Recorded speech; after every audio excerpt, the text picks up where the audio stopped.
When your eyes open, the world is waiting. It's 1939, and you are a soldier. Cold breath hangs above your face. You blink slowly, once, twice, trying to remember where you are. The barracks are still half dark. Your eyes follow the beams in the ceiling, each one lined with frost. You hear the soft creak of old wood, the shifting of blankets, the small, muffled sighs of men trying to cling to whatever warmth remains. For a few seconds, you pretend this is just another morning, a morning before the war existed, a morning where your biggest concern was whether you'd get the good piece of bread or the dry end. But then the engines outside growl again, and the illusion dies. You sit up. Your breath makes a pale ghost in the air. Your fingers sting from the cold as you reach for your uniform. Every button feels heavier today. Every strap takes longer to pull tight. You feel older than you did yesterday, as if the night stole something from you. You stand. Your knees pop. Your boots scrape against the wooden floorboards. The others rise in silence. No jokes, no chatter. Only the shuffle of boots and the dull clink of gear being fastened. The door groans open as you step into the morning. The outside air hits you like a slap. You suck in a breath, sharp and painful. Your eyelashes sting from the cold.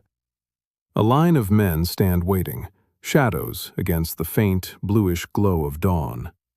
Their breath floats upward in thin spirals. Someone rubs their hands together. Someone else tightens a scarf around his neck. No one says a word. The silence feels alive. And then you hear it. A faint vibration, a hum. Just a whisper at first, as if the sky is clearing its throat. It grows. It swells. It becomes a dark, rolling note that makes the hair on your arms stand on end. You lift your head. Dark shapes cut across the sky, wings outstretched, moving with terrible purpose. Bombers. Not one, not two, dozens. Their formation glides like a shadow that doesn't belong to this world, a mechanical storm drifting over your head. You feel your heart drop. A sharp inhale escapes someone beside you. Boots shift nervously. A whisper. God help us. Then the horizon flashes. The first explosion is distant, a thud that rolls like thunder through the clouds.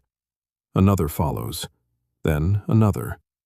And suddenly, the world begins to shake. Columns of smoke rise from the direction of a small village.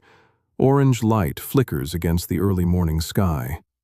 Your stomach knots. The lieutenant strides past, barking orders. Men rush for the trucks. You climb onto the flatbed, grabbing the cold metal railing to steady yourself. The engine roars to life. The truck jolts forward. You sway, catching yourself before you fall. Through the canvas flap, you see the bombers dive. Black wings fold inward. Sirens scream as they plummet. The ground blooms in brutal, fiery bursts. The air feels heavier, thicker, as if filled with invisible dust made of fear. You pass an overturned wagon, a dead horse stiff in the snow, a house missing its roof, a woman clinging to a bundle of blankets, her face gray with ash. The truck slows as it reaches the outskirts of the bombed village. You smell burning wood, burning cloth. You try not to think about the third smell mixing with them. A doll lies in the mud beside the road, face down, one arm missing, its dress blackened. You swallow hard. Your hands tremble. The convoy presses deeper into Poland. Gunfire crackles in the distance. Smoke stains the clouds above.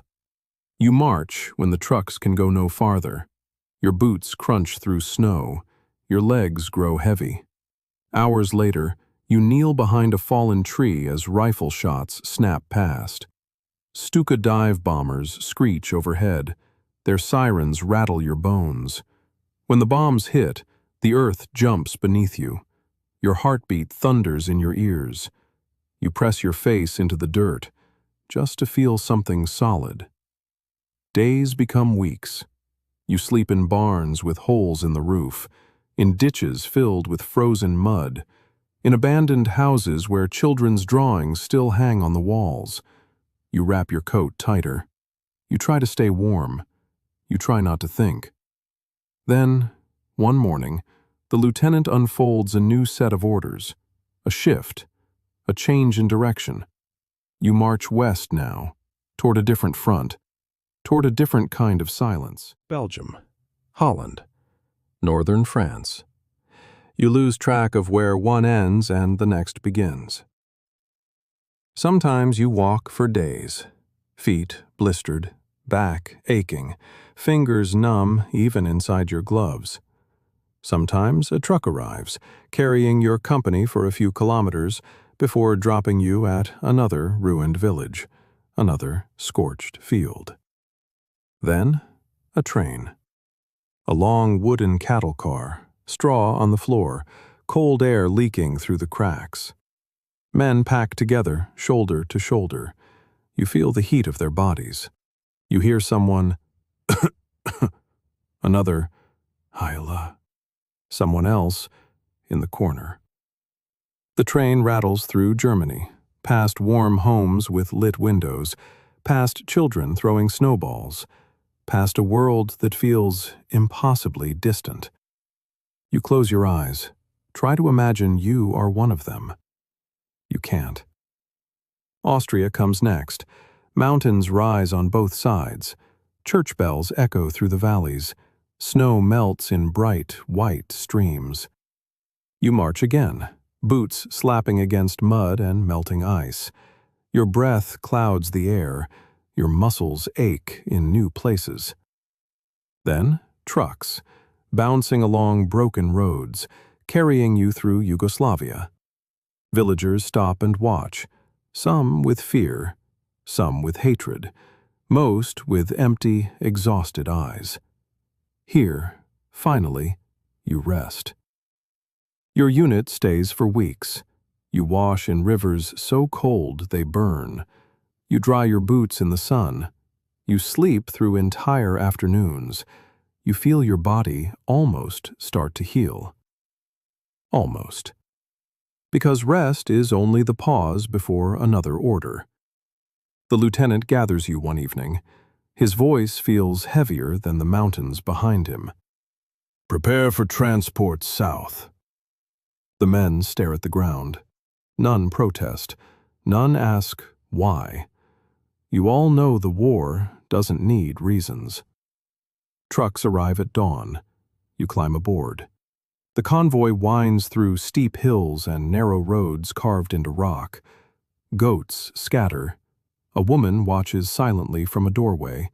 Children stand behind her, clutching each other's sleeves. The sea appears suddenly, a sheet of silver stretching to the horizon. You reach the port at night. Lanterns sway. Waves slap against stone. The air tastes like salt and rust. The transport ship is old, its hull dented, its rails chipped. It groans as if the sea is a weight it can barely carry. You step aboard. The engine rumbles. The deck trembles beneath your feet. Ropes creak as they are pulled free. Slowly, the coastline drifts away. Lights fade. Darkness surrounds you. For the first time in months, you are still. You stretch out on the deck, the metal cold against your back. Waves whisper against steel. The sky above is full of stars, brighter than you imagined stars could be. You close your eyes. Your breathing slows. You drift, for the first time in weeks, into peaceful sleep. The sun blinds you. Warmth presses against your face. It feels unreal after so many months of cold. You pull yourself upright. The sea is blue. The sky is blue.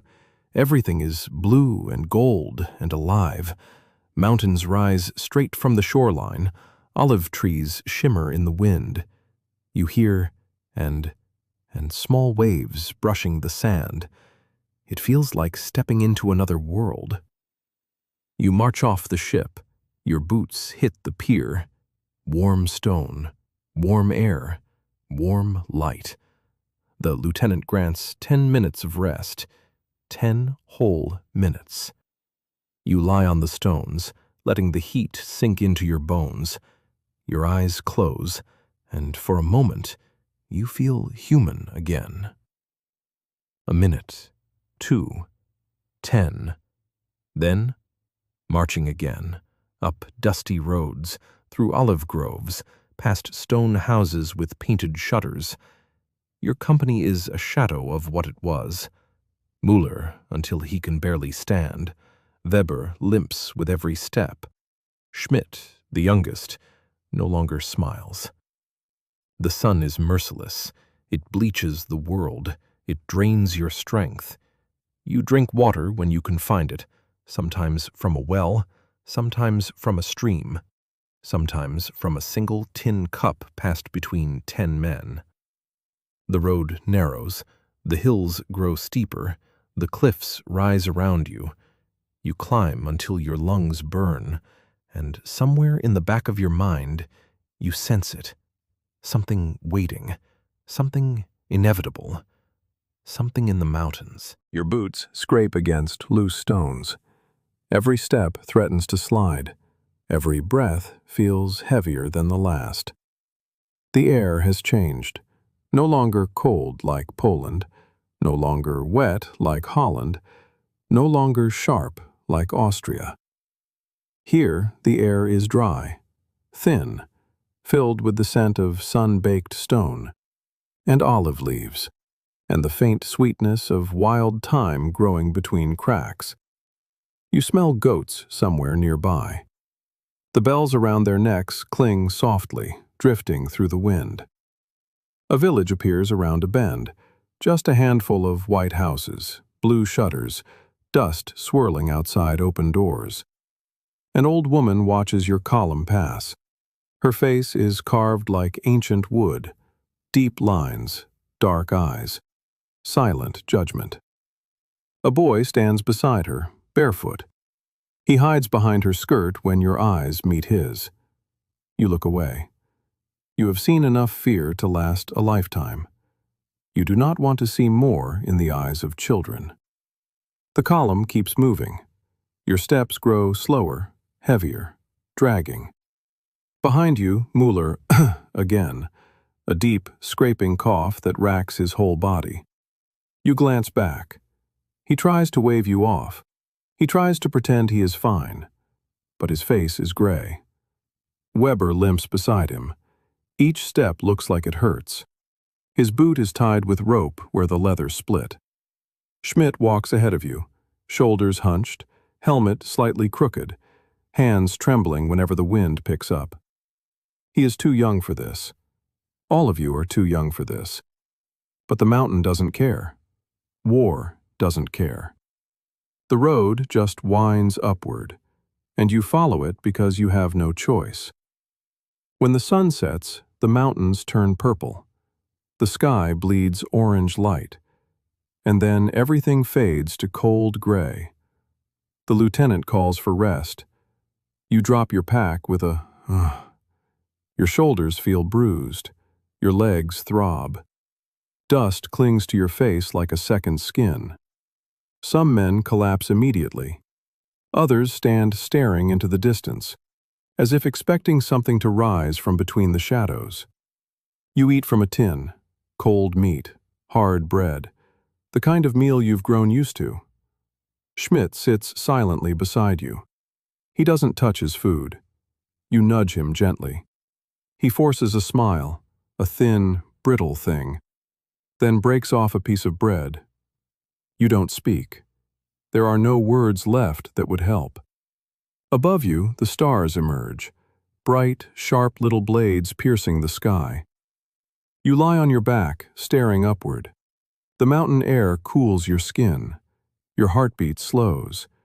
For a moment, just a moment, you feel peace, the kind you forgot existed. But deep in the hills, you hear something else. Far-off movement, the clink of metal, distant echoes bouncing off rock. The enemy is there, somewhere in the dark, watching, waiting. You close your eyes and try to sleep, knowing dawn will bring something different, something worse. When your eyes open again, the sky is pale with early light. Your body feels stiff, your mouth is dry, your throat tastes like dust. You stand slowly, feeling every bruise, every ache, every mile behind you. The lieutenant signals quietly. No speeches, just a motion of the hand. You begin to climb again. The path narrows, cliffs rise on both sides, a cold wind funnels between them. You can hear your own heartbeat. Ba-dump, ba-dump, ba-dump. A rhythm that seems too loud, too vulnerable, as if the mountains themselves can hear it. Mueller slips on loose stones. You grab his arm before he falls. He nods at you, grateful but embarrassed. You move on. Higher, higher still, into the place where the sky feels close enough to touch. And then, a sound. A single crack. Not loud, not dramatic, just a sharp pop in the distance. You stop. The man behind you stops. The man in front turns his head slowly. Another crack. Closer. A whisper of dust drifts from a rock near your boot. A bullet. You know that hiss. You know that sound too well. Cover! The lieutenant hisses the word, barely audible. Men scatter, crouch, press themselves against the cliff face or drop behind boulders. Your heart slams against your ribs. You crouch low. Your breath gets stuck halfway up your throat. Sweat drips down your spine. For a second, silence. Then the mountains erupt. A volley of rifle fire rains down from the ridge. Muzzle flashes pop along the cliffs. Echoes bounce back and forth until you can't tell where the shots come from. Stone chips fly around you. Dust blinds your eyes. Someone screams. A grenade explodes ahead, the blast echoing like thunder trapped in a canyon. Heat washes over you. You taste metal. Your ears ring. You press your forehead against the rock, trying to make your body small, invisible. Schmidt is lying beside you. His eyes are wide. His lips tremble with each breath. You place a hand on his shoulder. It's all you can do. The gunfire grows sharper, more precise. The Greeks have the high ground. You hear the lieutenant shouting orders, but the mountain eats his voice. All you catch are fragments. Move! Cover fire! Flank! Then another explosion. Closer. Your teeth rattle. The shockwave knocks small stones loose. Your pulse is racing so fast you almost expect to collapse from panic. You swallow hard. Steady your hands. Try to breathe. One breath, another, another. You force yourself to move, to crawl behind a larger rock, to make yourself just a little safer. It isn't enough, not nearly enough, because when you lift your head to find the next bit of cover, you see it. A flicker of light on a distant ridge, the glint of a rifle aimed straight at you. Time slows, sounds fade, your breath catches. A single shot, a perfect line, a burning punch slams into your chest. The world tilts. You fall backward. Your rifle slips from your fingers. The sky spins above you. Blue. Endlessly blue. The moment after the bullet hits. You feel it before you understand it. A hot, crushing, impossible pressure in your chest. as if someone shoved a burning fist straight into your ribs. The force knocks the breath from your lungs. You stumble backward, boots scraping across loose gravel, arms reaching for nothing. The sky tilts. The mountains sway. Your vision blurs at the edges. You collapse onto your back. Dust rises around you in a slow, swirling cloud. You hear it settle on your clothes, like soft rain. For a heartbeat, you don't feel pain, just shock, confusion, a strange, floating emptiness.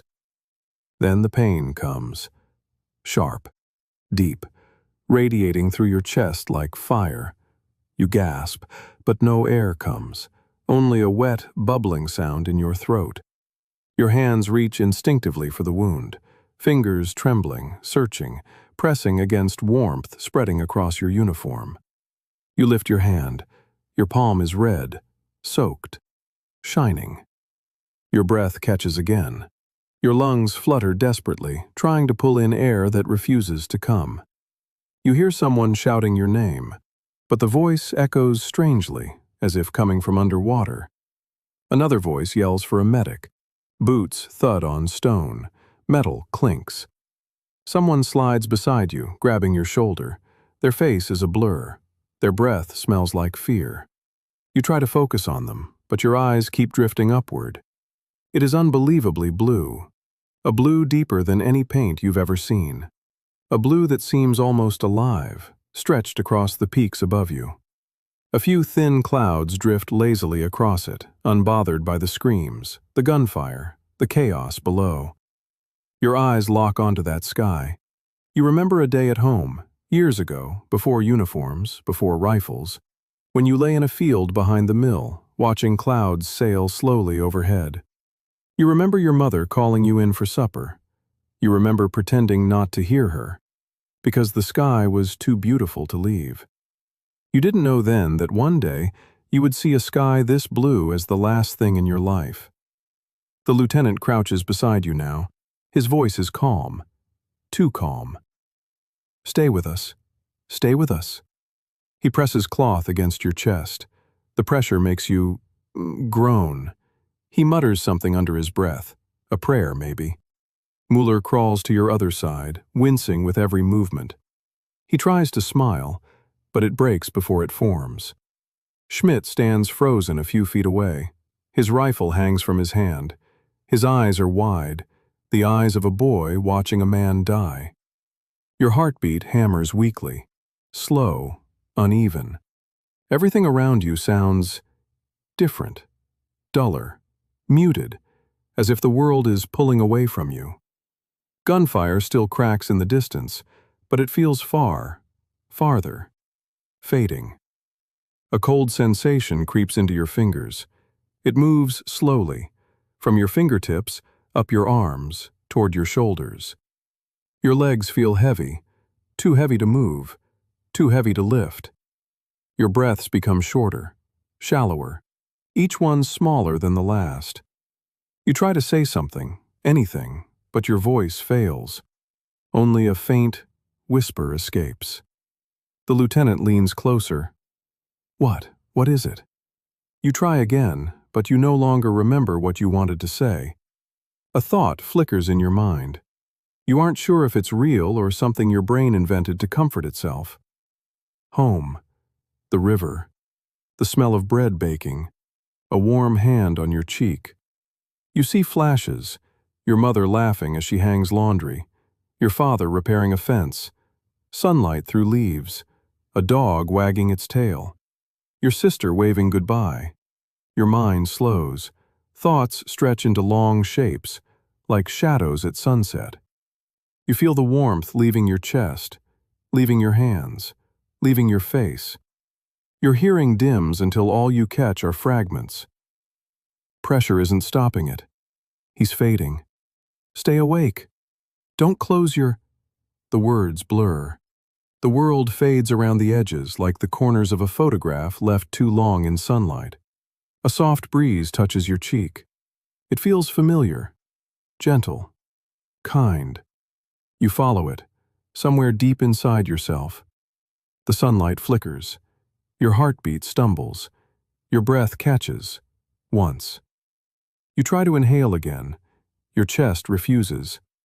A calm washes over you, unexpected, quiet, almost soothing. The sounds of battle grow distant. The voices become whispers, then murmurs, then nothing. You look at the blue sky one last time, and you let go. Your eyes close.